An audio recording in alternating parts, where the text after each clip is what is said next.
इंसानों ने बहुत सी मिथोलॉजीज को जन्म दिया है और इन मिथोलॉजीज में हमें बहुत से अजीब मिथिकल क्रिएचर्स देखने को मिलते हैं। पर क्या ये मिथिकल क्रिएचर्स सिर्फ कहानियों का ही हिस्सा हैं या फिर वाकई में एक वक्त में इस दुनिया में एग्जिस्ट किया करते थे? ये जानने के लिए वीडियो पूरी देखना।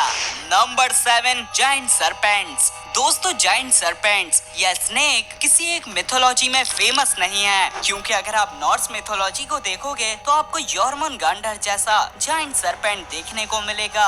वहीं इजिप्शियन मिथोलॉजी में भी हमें अपोफिस जैसा जायंट सरपेंट देखने को मिलता है। और इन दोनों ही मिथोलॉजी से पुराने हिंदुइज्म रिलीजन में भी हमें वासुकी नामी जायंट स्नेक देखने को मिलता है। असल में ये स्नेक्स रियलिटी में एग्जिस्ट किया करते थे।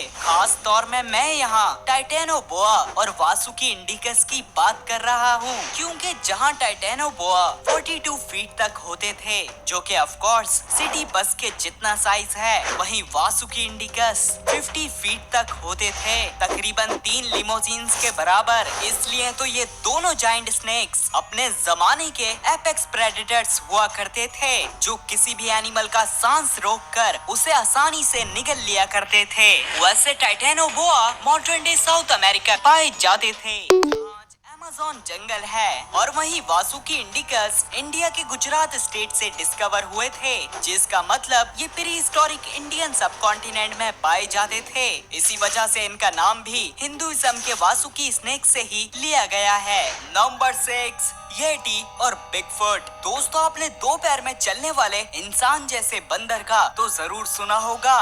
हिमालयन कल्चर में इसे येटी के नाम से जब बड़े बड़े ठंडे रहता है। इवन एक दफा तो 1951 में माउंट एवरेस्ट के पास इनका फुटप्रिंट भी कैप्चर किया गया था, लेकिन हाँ, बाद में पता चला ये बेयर का फुटप्रिंट था। बहरहाल इसी क्रिएचर का एक वर्जन नॉर्थ अमेरिका के नेटिव अमेरिकन के बीच में भी बहुत फेमस है, जिसे बिगफुट के नाम से जाना जाता है। और इस क्रिएचर को भी एक बार 1967 में रिकॉर्ड किया गया था, पर काफी सोर्सेज का मानना है ये फुटेज सही नहीं है। लेकिन जो भी हो, आज से तकरीबन 3.7 मिलियन ईयर्स पहले अफ्रीका की सख्त गर्मी में ऑस्ट्रेलोपिथेकस नामी एनिमल्स घूमा करते थे, और ये बिल्कुल किसी येटी या बिगफुट जैसे दिखाई देते थे। वैसे ये एनिमल्स कोई और नहीं बल्कि हम इंसानों की ही एक अर्ली फॉर्म थी, क्योंकि हम इंसान ऑस्ट्रेलोपिथेकस की ही एक नस्ल से इवॉल्व हुए थे।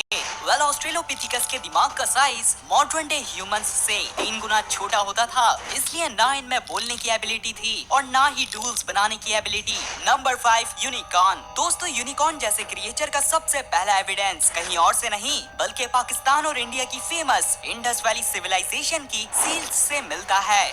काफी लोग मानते हैं ये बस एक मिथोलॉजिकल क्रिएचर हैं, लेकिन दोस्तों, इनके जैसा एक एनिमल इस दुनिया में जरूर आया था, क्योंकि आज से 40,000 साल पहले आइस एज के ठंडे तरीन दौर में इलास्मोथेरियम नामी जायंट हॉर्न वाले राइनोस इस दुनिया में घूमा करते थे। और आपकी इंफॉर्मेशन के लिए, राइनोसेरस के क्लोजेस्ट रिलेटिव्स हॉर्स ही होते हैं।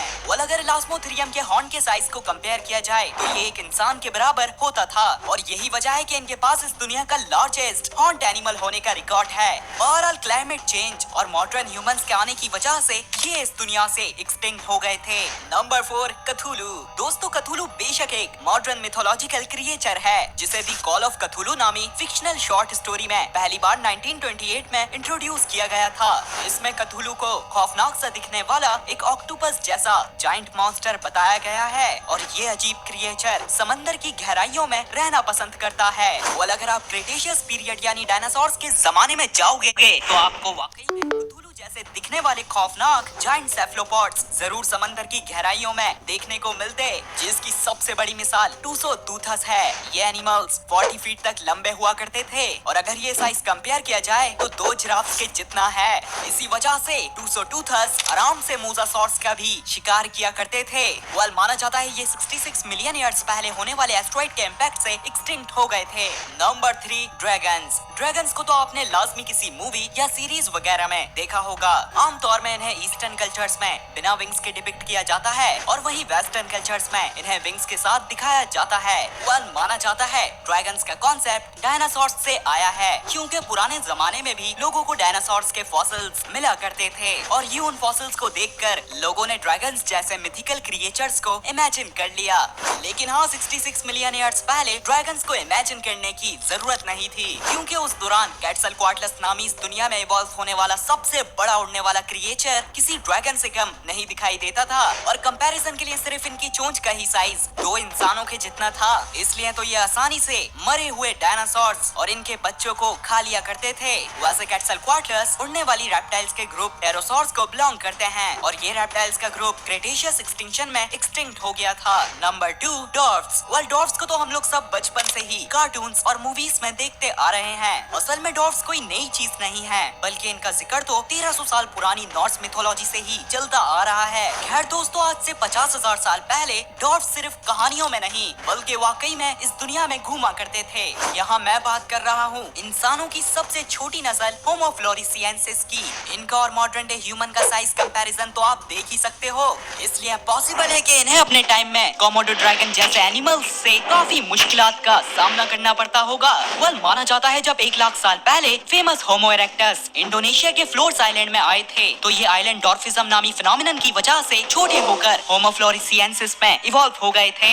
नंबर 1, लॉक नेस मॉन्स्टर। दोस्तों, तकरीबन 1500 सालों से स्कॉटलैंड के लॉक नेस नामी लेक में लोग एक मॉन्स्टर को देखने का दावा करते आ रहे हैं। लोग बताते हैं कि इस मॉन्स्टर की लंबी गर्दन है और ये किसी डायनासोर की तरह दिखाई देता है।